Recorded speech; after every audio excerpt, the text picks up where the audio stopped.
So let's talk about your series. Everyone from Harrison Ford to former Governor Arnold Schwarzenegger to Jessica Alba is part of the series.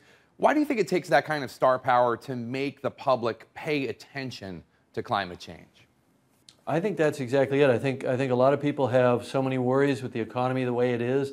They just don't want to think about this. It's like one more thing.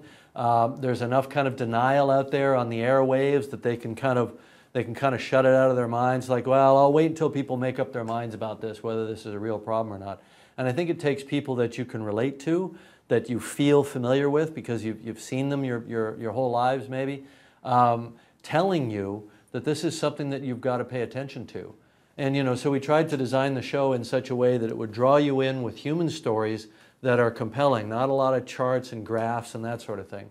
And that's right, this is a series about lives, individual lives being transformed by climate change, from droughts in Texas to raging wildfires out west to the after effect of Superstorm Sandy. I have to say, you're not alone, but you certainly paint a dire picture of what is to come if climate change isn't addressed more seriously. Do you think that climate change is reversible? Do you think that our opinion leaders and our decision makers can do anything about this? Oh, I think we can do a lot about it. Yeah, absolutely. I mean, we've got to put a tax on carbon and cut emissions and all of those things and shift more to alternative energy. But yeah, we can make a big difference. The difference will be the difference between the people that live in poverty or are displaced by rising sea levels or don't have enough to eat because of crop failures, because of droughts.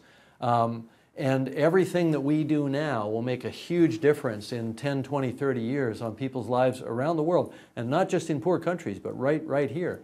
I think that's one of the things that's shocking about the show, is to see how Americans right now are being affected by climate change. This is not something in the future.